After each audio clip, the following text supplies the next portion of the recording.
produjo nuestro proceso independentista, imagínate, desde 1811, perdón, hasta 1821 y más, porque nosotros terminamos de expulsar a los españoles de aquí. Ahorita se cumple el bicentenario de la toma de Puerto Cabello, ahorita en noviembre.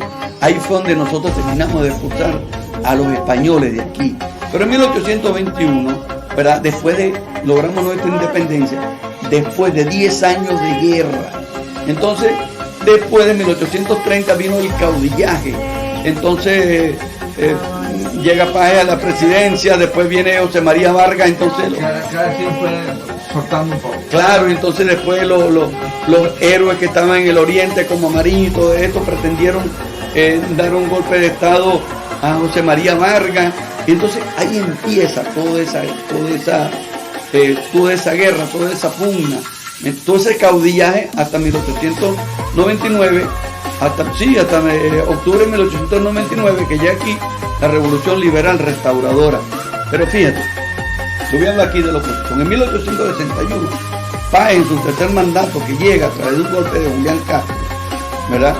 En el 59, Páez le comienza, no era aquel Páez que se dejó digamos, rodear por la oligarquía, sino Páez era el Páez. Yo me imagino que el Páez que se veía ya en la quesera del medio, ¿verdad? En Payar y en todo esto, en la batalla de Carabobo, que tuvo un papel sumamente importante allí, el general Páez comandando la primera división, con lanza en mano. Páez era un hombre de verdad que él sufría de digamos, de una enfermedad que le daba en el campo de batalla. Cuando ya estaba ya digamos que iba a entrar en batalla, él le daba lo que llaman el síndrome de Stock-Adam, que era como especie de un ataque epiléptico, pero no era epilepsia, que le daba para que tú veas cuando iba a entrar a una batalla o cuando veía una culebra en el llano allí, para que tú veas un hombre que viene de ahí. Y entonces él quedaba ahí como que perplejo, ya sus ayudantes sabían, lo revivían, pero ese hombre, porque se levantaba, era un tigre. ¿Quién iba para Páez? Entonces, ¿qué pasa? Fíjate lo siguiente aquí rapidito para concluir la cosa. Como le era incómodo,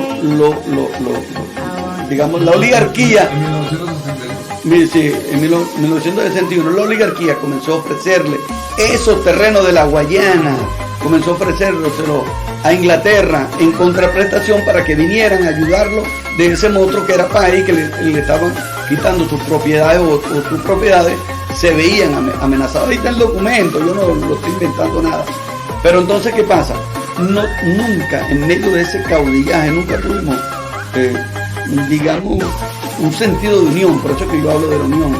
Un sentido de unión para enfrentar como pueblo, como todo, como país, todas esas pretensiones de Inglaterra. Y todo ello nos llevó a ese acuerdo de Washington, ¿verdad? De 1897, en donde, previa a una solicitud, que creo que es un error nuestro, de invocar la doctrina Monroe para que meter a Estados Unidos en el problema, ¿verdad? Y que ellos nos asistieran o nos ayudaran en contra de Inglaterra. Resultado, en 1897 se establece como ese acuerdo de Washington, donde se dan las bases y quienes integrarán ese tribunal que va a comenzar la discusión acerca de cómo era qué parte le pertenecía a Venezuela y qué parte le pertenecía a Inglaterra. Bueno, ahí nosotros no tuvimos representación porque Inglaterra dice que nosotros éramos un pueblo bárbaro, éramos unos incivilizados, que no siquiera teníamos la capacidad de gobernarnos por nosotros mismos, ¿me entiendes? Y como consecuencia de esto, estuvieron unos estadounidenses, unos ingleses y un ruso allí, y a nosotros nos despojan de ese territorio. Imagínate tú, estaba llegando Cipriano Castro, ¿verdad? Estaba llegando en octubre de 1899 cuando se produce el fallo.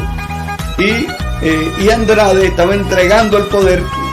¿Sabes cómo era antes aquí? No que eran elecciones, llegaba una revolución y a sangre y fuego se posicionaba del poder, pues.